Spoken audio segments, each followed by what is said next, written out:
السلام عليكم ورحمة الله وبركاته. اللهم صل وسلم وبارك على سيدنا محمد وعلى آله وصحبه أجمعين. يا صباح الفل ويا صباح الرزق، صباح يوم جديد كده عند ضيوفنا. بسم الله ما شاء الله تبارك الله، ولا حول ولا قوة إلا بالله العلي العظيم. سألت كتير جدا جدا، انت بتحط فراخ بياضة امتى الفراخ يا مشاهدة علشان تبدأ ان هي تبيض معاكي وتأسسي عنقود البيض بتاعها، والخلطة اللي بتأسس عنقود البيض عند الفراخ. يا ريت لايكات كتير جدا جدا. لو بالفعل لسه بتشوفوا القناة لأول مرة هكون سعيدة جدا باشتراككم معايا وانضمامكم معايا في القناة، وربنا يوسع ارزاقنا وارزاقكم يا رب اللهم امين. فلازم نكون عارفين ان اللايك مهم للفيديو يا جماعه. طيب عندنا استقالت، انت بتحط فراخ علف بياض للبط وللفراخ بتاعتك امتى يا مشاهده؟ يا جماعه انا ما بستعملش علف بياض خالص من سنين السنين.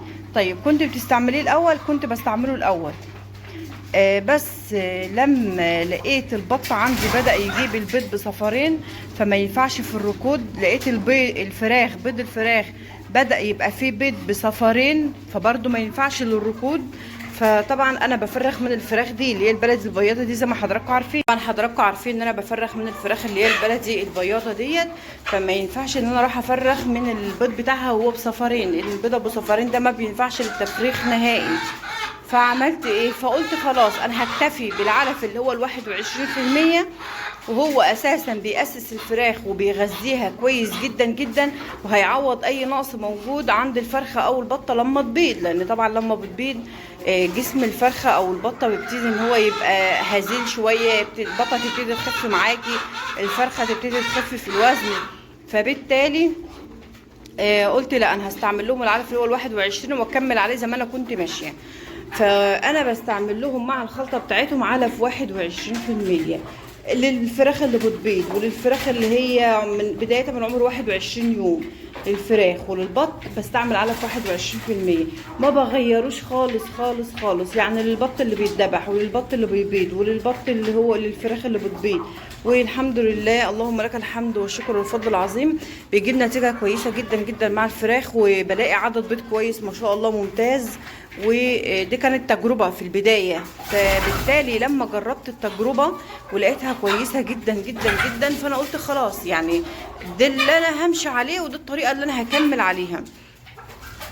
ليه؟ لان لقيت النتيجه بتاعتها ممتازه ممتازه ممتازه. وكتير منكم سالني قبل كده وقلت لكم برده انا ما بستعملش الا العلف ال21 يا جماعه، وبالفعل استعملتوه ولقيته النتيجه ممتازه. فانا الكلام ده بقوله لاخواتنا اللي لسه بيسالوني وعايزين ان هم يغيروا العلف بقى وياكلوا، مفكرين ان العلف اللي هو البياض شيء اساسي في حياه الطيور.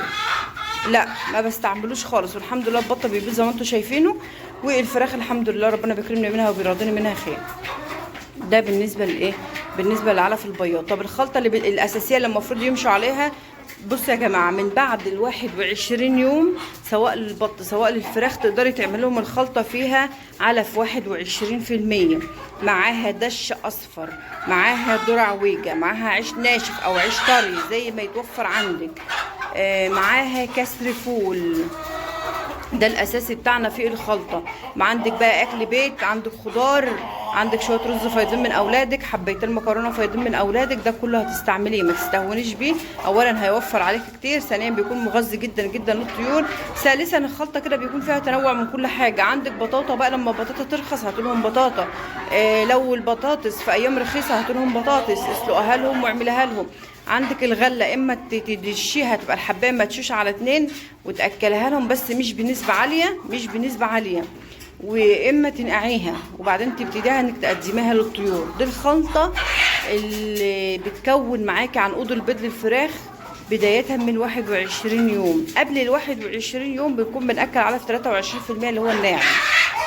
بعد ال21 يوم تبداي تاكلي بقى الخلطه اللي انا قلت لحضراتكم عليها دي. خلطه ممتازه جدا جدا جدا، تقدري بنفس الخلطه تاكلي الرومي لو عندك رومي، بس ابتداها للرومي من عمر شهر ونص، لان الرومي بيكون حجمه ضعيف شويه على ما بيكبر في البدايه. في البدايه بس ما بيكبرش بسرعه في البدايه، انما بعد الشهر ونص هتبتدي تحط لهم الخلطه، الروم هيبتدي يتحول معاكي بقى في الاحجام، وهيبتدي ان هو يرمي حجم ووزن معاكي.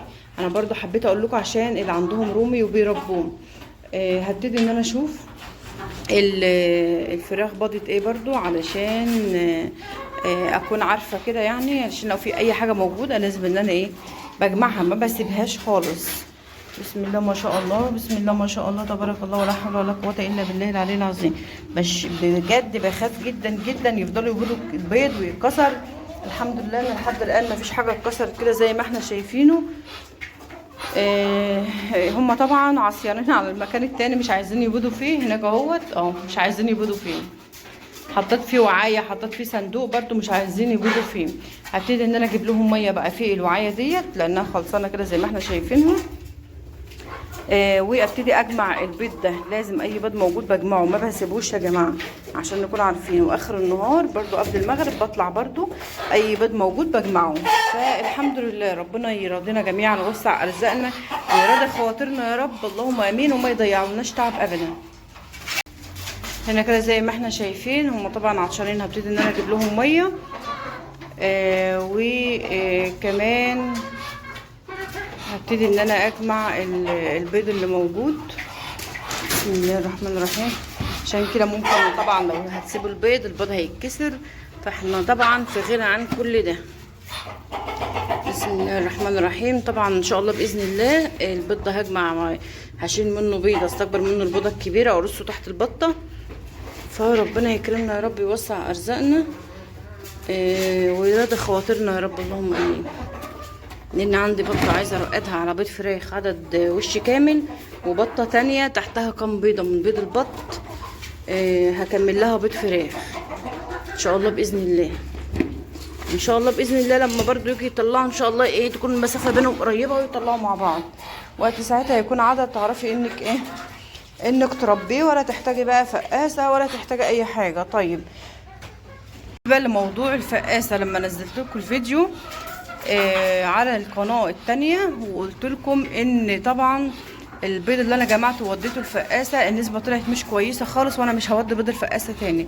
ففي حد من حضراتكم مشكور جدا جدا جدا كتبت لي في التعليقات انا عندي فقاسه، بس فقاسه اللي هي بالكهرباء مش يدويه، فبتكون احسن من اليدويه بكتير جدا جدا على حسب تجربتها هي، وبتطلع عندها النسبه فوق ال 90%. طبعا لو بتطلع عندك النسبه كده هتكون ممتازه جدا جدا جدا وهتنفعك فعلا كتير. بس انا بالنسبه لي جربت التجربه ولقيتها مش نافعه. فقالت لي ممكن تكون البيض كنت حاطاه في التلاجة، وانه عشان كده النسبه بتاعته ما طلعتش كويسه. اولا انا كتير جدا جدا بقول لكم في الفيديوهات البيض اللي بيتجمع عشان ترقديه تحت البط او توديه مفرخه ما بحطهوش في التلاجة اصلا نهائي. طالما هفرخ منه ما بحطهوش في التلاجة. يعني انا ما كنتش حاطه البيض في التلاجة. قالت لي ممكن تكوني جامعه بيض بقاله كام يوم عندك وباظ من الحر. لا طبعا انا واخده بالي من الحاجه ديت. ليه؟ لان انا دايما بقول لحضراتكم، حتى لو هتراجعوا الفيديوهات اللي فاتت بقول لحضراتكم الجمع البيض في الحر مش اكتر من 3 ايام. في الحر مش اكتر من 3 ايام، في الشتاء ممكن اسبوع عادي. لان انا مجربه التجربتين. انا ما فيش حاجه بعملها الا لما لازم اكون مجرباها عشان اعرف ادي لحضراتكم المعلومه كافيه وافيه زي ما انا جربتها بالظبط. لو جت معايا بالخساره بقول لكم انا جربت كذا وجت معايا بالخساره، لو جت معايا بالايجابي بقول لكم برضو انا جربت وجت معايا بالايجابي. ففعلا الحاجات دي فعلا لو ناس جديده لسه في التفريخ واول مره ترقد بيض او تودي بيض مفرخه فعلا مش هكون عارفه الكلام ده. وانا قلت الكلام ده في الفيديوهات اللي فاتت، ومش عيب ان احنا نكون مش عارفين. عادي احنا كلنا ما كناش بنعرف، بس واحده واحده بنتعلم. دايما التجربه بتكون خير دليل. وعشان انا بقى بحب اجرب كتير جدا جدا فكنت لازم ان انا اجرب التجربه. جربت كل الحاجات دي بناء عليه عرفتها بالتجربه والله. يعني انا ما لقيتش حد يقولها لي يعني، لا انا عرفتها بالتجربه. عشان تجربي بتخسري وبعد كده بتتعلمي. فالحمد لله، اللهم لك الحمد يا رب. ربنا يجعلنا سبب ان احنا نكون بنقول معلومه صح لحد يستفاد بيها، برضو ناخد عليها ثواب وغيرنا برضو يستفاد. مش حابه ان انا اطول عليكم الفيديو اكتر من كده. يا رب يكون الفيديو كان مفيد او كان فيه معلومه مفيده. طبعا البطه ديت توسعت للبيض وقربت خلاص ان هي تبيض، وسايباها هنا مع الدكر ده علشان اسيب دكرين في المكان بيفضلوا يتشكلوا ويضربوا بعض كده. فانا في غنى عن كل ده. لازم لو عندك دكرين او 3 تفصلي بينهم. حطي كل بطتين مع دكر، حطي كل بطه مع دكر، حطي كل 3 بطات مع دكر، والدنيا هتمشي عندك وهتبقى كويسه وزي الفل. يلا اترككم في رعايه الله وحفظه، والسلام عليكم ورحمه الله وبركاته.